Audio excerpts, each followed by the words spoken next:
When all three of us will likely be back here in the studio with you, guiding you through it, David, Travis, and I. And notice the strong line potential out here of thunderstorms. Some of those, no doubt, could be strong to severe, and there could also still be embedded circulations. There could be isolated tornadoes along the leading edge of this. Now, those would not probably be as strong as what would develop in the afternoon. So that threat kind of comes down just a little bit. Still a tornado threat, but not EF2 plus, larger tornado threat. And then as that line progresses, it becomes more of a damaging wind gust threat as that line bows out and more of the jet stream wind gets behind it. It's like turning on a leaf blower and you stand right behind the line of leaves. You kind of get them all to line up. That's not a great analogy, but you get what I'm saying. So this timing, I wouldn't take it exactly to heart. That's pretty close though. Anywhere between midnight and 2 a.m. that line should move through our central counties here in Southeast Texas, Houston, and most areas here. And then as that pushes through, that line should be through the coastline about 4 a.m. Galveston up towards Chambers County, perhaps Liberty County, perhaps Beaumont. You're still seeing some of that activity.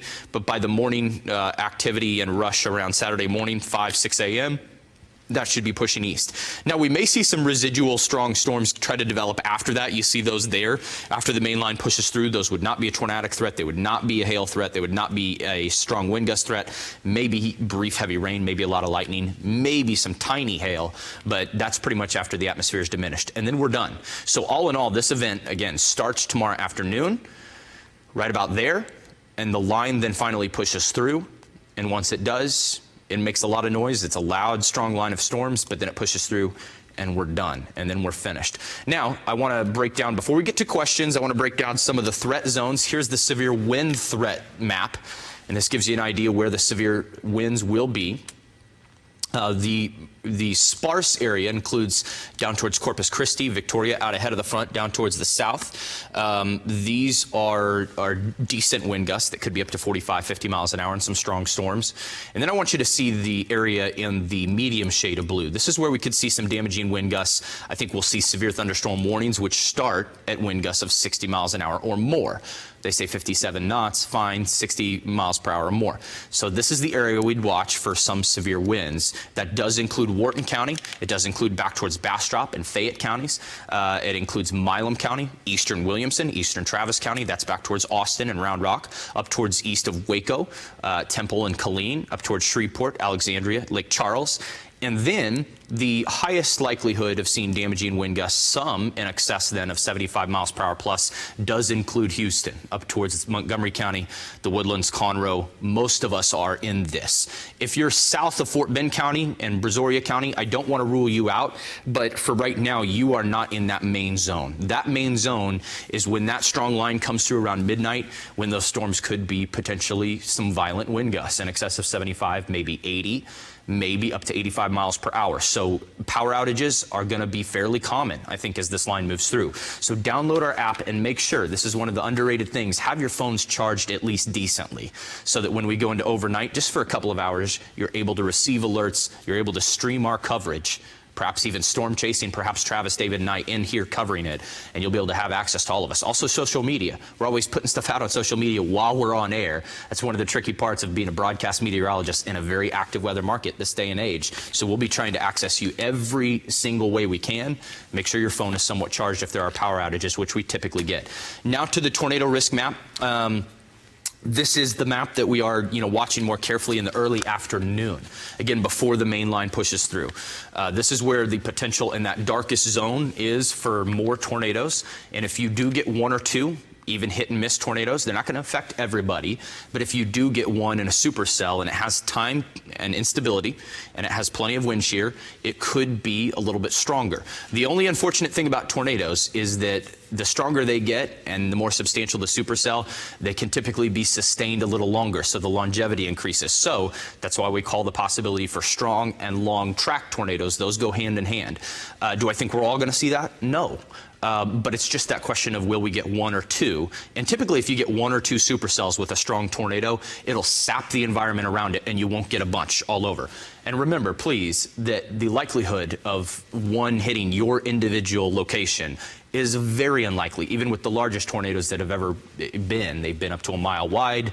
El Reno and Oklahoma City, perhaps a little larger. That's still, if you think about it, that's a small part of what could be a large city. I don't want to diminish it, but I want to reassure you that, again, tornadoes are more hit and miss, whereas that damaging straight line wind gust threat overnight, that's going to be our primary threat. All right, let's break this down a little more. Very few tornadoes possible from San Antonio down towards Victoria. Can't rule it out. Let's see, up towards Gonzales County, Wharton County, Columbus. I have you in the zone where we could see some tornadoes. That includes up towards Tyler. It's a different map. There's actually a couple of sections over towards southern Louisiana where the dynamics are favorable overnight for maybe a few tornadoes, and also later in the afternoon up towards northeast Texas for a few tornadoes, including just east of Dallas-Fort Worth. But I do think the greater potential for strong and maybe some potentially long-track tornadoes is going to be in Harris County. It includes Houston, up towards Montgomery County, up towards Madison County, up towards Polk, San Jacinto counties. You're in this, Brazos, Burleson counties. You're all in that zone where I see significant wind shear. I see substantial jet stream activity, and there's a lot of instability. And based on the forecast soundings we're seeing, which shows you what the atmospheric profile looks like, I think we could see some tornadoes in those supercells if they get developing early tomorrow. So again, that's something we're watching. Those are your maps. I'm going to post those on my Facebook and Twitter pages coming up at Colin ABC 13. And if we stream tomorrow, I will likely be in the storm tracker in the early afternoon. If there are any storms like that do produce a tornado, we will be on it and hopefully able to see it and stay at a safe distance from it, because these storms are not as deep in terms of rainfall. So there's your Friday forecast. 60% chance of rain, as you see right there. We've added a new severe banner there, or a new banner showing you the rain at night. 100% chance at night, because the rain is not going to all happen before 5 and 6 o'clock. We'll see the strong line for sure come in overnight, but that isolated potential in the afternoon, I have it at 60%. And then this all pushes out by Saturday morning. As you can see, 20% chance, and then clearing by Saturday afternoon. Things look pretty good. So that's what we have out there right now. And again, still watching closely as we near tomorrow, and we're watching everything going on. I'm going to answer all your questions as much as I can. And we're going to go back over it, and we'll go back to Future Track, and we'll show you first where the discrete cells start to line up right there, and then when that line starts to push through. And we could even, right here, between 10 o'clock and midnight, we could actually, before the line comes through, the individual cells right before the line comes through that are picked up ahead of the front, and here, the scattered storm activity, those could be quite strong. But again, I think that main tornado threat is going to be earlier in the afternoon. And then as the line pushes through late, those will be smaller, primarily spin-up tornadoes, gust front tornadoes. All right, so you're welcome, Kendra. How about Tomball? You're totally in the risk zone. You will see storms anywhere from 2 p.m. tomorrow through 3 or 4 a.m. Saturday morning. I can't pinpoint exactly where the storms are going to go up until this all gets going tomorrow afternoon, but we'll have a very good idea around midday tomorrow when the first storms go up where they'll be. Matagorda County, Bay City, you're a little bit less in a threat zone. You'll still see some strong storms most likely later, but you're a little far south to see the heavier potential, so you're actually in a better spot, so to speak, for Matagorda County there. That was a good question. Yes, late Friday night into early Saturday morning. Saturday afternoon and Sunday look great. Sunday looks fantastic. Now, if you're traveling up towards Kansas City, you should know for the Chiefs and Texans game, severe weather on your way up along 45, perhaps through eastern Oklahoma or I-35. I've made the drive several times. I know it well. If you're driving up or flying up, you also have to be concerned or watch the weather in terms of they're going to have wintry precip, if not ice and a little snow. So you'll be flying into that. So I would suggest getting into KCI quickly. And if you're driving, make sure you're being safe on those roads in eastern Oklahoma. I would prefer taking I-35 because that'll be the more traveled road and the more clean road, I think, as activity's coming down. Will Harris County be okay? Absolutely, Frankie, but Harris County is under the gun and under the main threat for these significant storms. Pearland, we look like we're on the border. Pearland, you're still going to see strong storms, probably not as much of that early threat in the afternoon where supercells could go up, the stronger tornado threat. I don't think you'll see that. So Pearland, if you're just to the east, I don't want to rule anybody out, but the greater threat certainly looks like central Harris County, north up through Montgomery County, up through Madison County, basically up the I-45 corridor.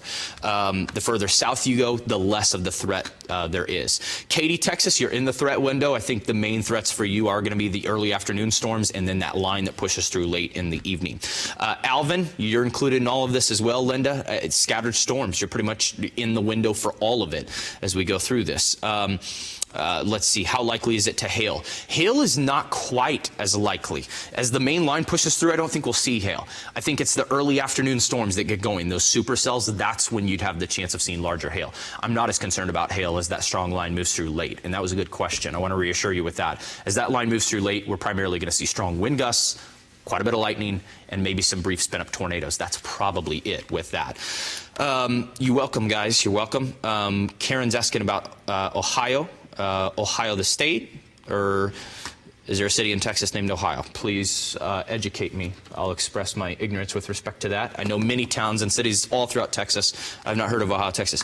How is Tomball looking? Erica, we answered this a little bit earlier. I think Tomball is in the threat window for seeing some strong storms early in the afternoon first with those potential supercells, and then later with that line coming through. Chief Forecaster David Tillman is here. You can come on in here. We've been looking at data this morning.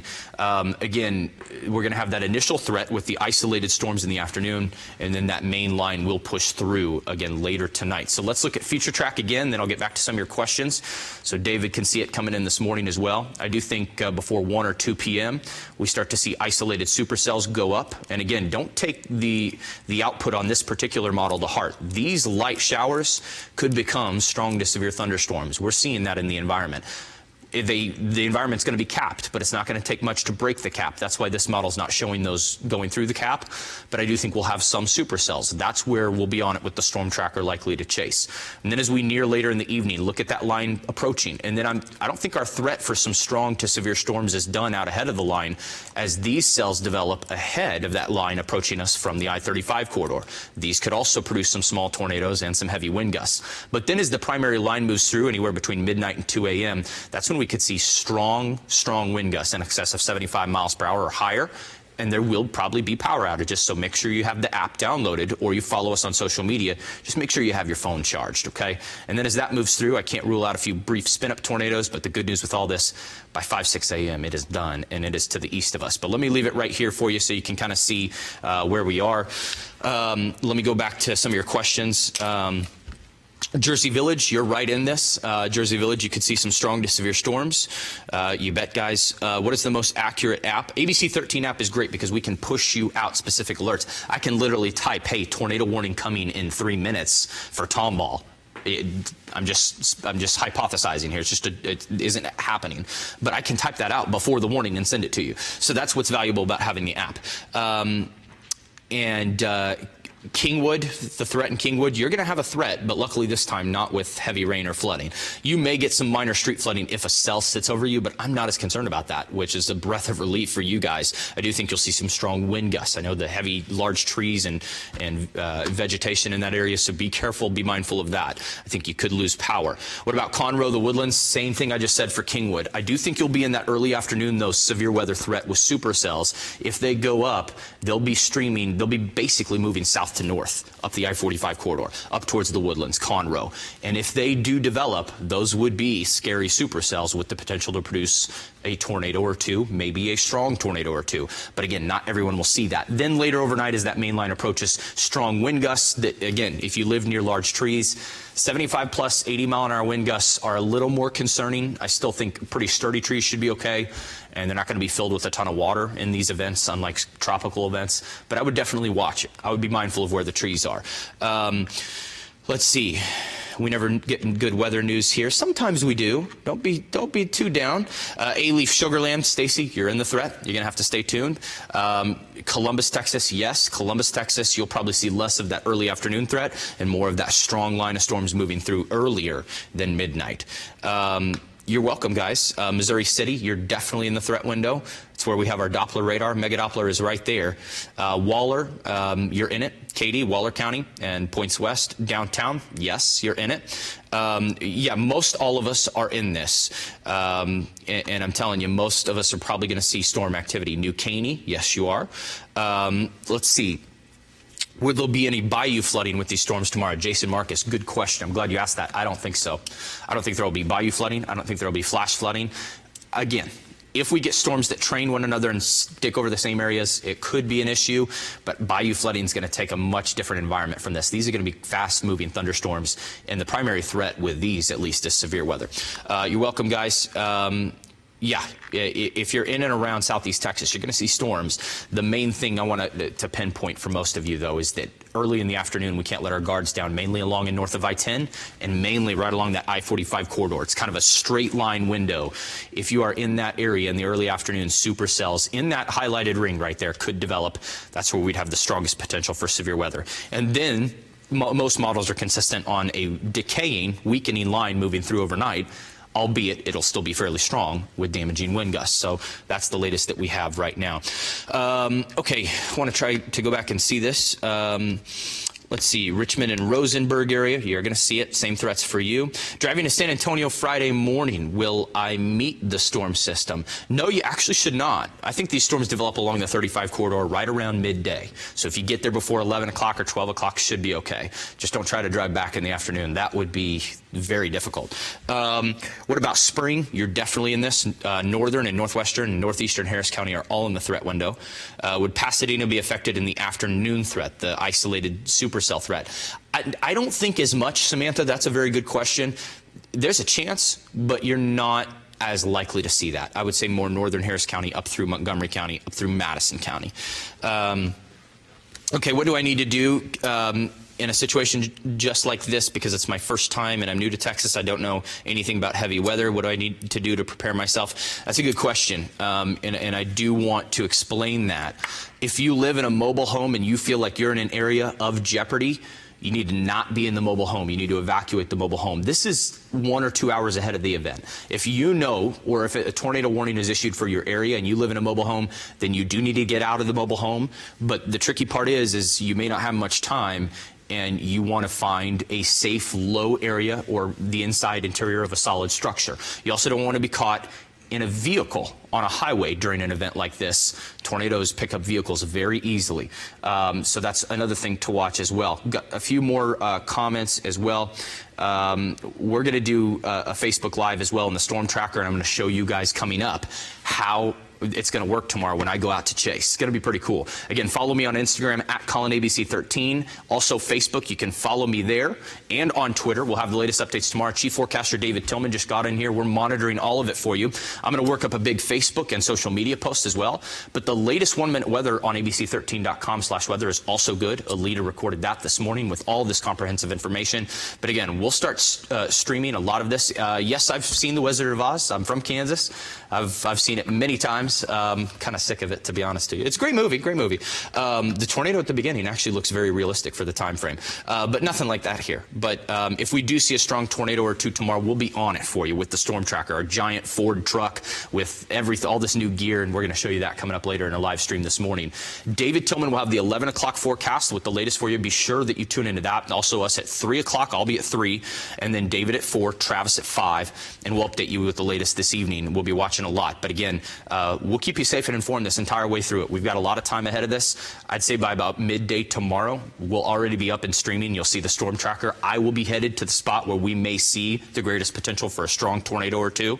And then after that, as the storms kind of weaken and try to push in and that line develops that will be strong to our west, I'll come back here by about sundown and I'll tag team with David and Travis, and we'll all cover the weather together for you guys as well. So we'll cover you from moment one to the end of it. And what I like about the technology we have this time, you're not going to see this anywhere else in the city. It took a little while to get some of these things because this is really extraordinary stuff. We are fortunate enough to have this tower camera right on top of the station. So if any other of the cameras go out, this one's on top, and this one, I can move it around within seconds and it'll focus. We can zoom all the way in. So even right now, as I'm looking at that tower camera right on top of our building, I can show you the striations in these clouds, and we can zoom in. So as storms approach from the west tomorrow, we're going to see every bit of it. We can also brighten up the iris so we can see lightning, and late at night into the dark, we could probably see lowerings in the dark from this camera. That's how good this camera is. So I'm thankful that we got that, and I'm thankful to our engineers for setting this up so quickly. Also, that truck is revamped. Our tornado chasing truck, David and I took it out last year. We did catch some supercells. We're going to be on it tomorrow, and I've storm chased for about 5 or 6 years, so don't worry. We're going to be safe. We'll stay a safe enough way at a good distance, but because of the less rain and the storms tomorrow, I do think we'll be able to see anything if a tornado does develop. So we'll be tracking it for you on the ground, also live from here, from this tower camera, the Memorial Tower camera, and David and Travis will be tracking it live on Mega Doppler 13 HD, of course, and let me pull that up real quick for you. Nothing on it right now, but this is the only radar in the city that has 3 updates per minute. The radar skit goes around every 20 seconds, and I have it going around real quick. You'll see it here in just a second. That radar beam goes around every 20 seconds. It's live data, so we'll get 3 radar scans per minute. There's no other radar in the city that does that. The station owns that radar, again, down in Missouri City, so we can adjust it as we see fit, but it's ready to go for severe storms tomorrow. Again, we'll track everything for you. We're in a severe weather market in Houston. We know how to deal with this stuff, and we've been used to it. Luckily, with this event, I don't foresee any potential serious flooding. I see mainly a quick moving system with strong to severe storms. Be prepared in case you lose power. I think that'll be the main thing. Make sure your phone is charged, you have our apps downloaded, and you follow us on social media. All right, we'll keep you updated. No storms out there now, and things are going to be pretty good all through the day today. Storms should develop around early afternoon tomorrow. We'll keep you safe and informed.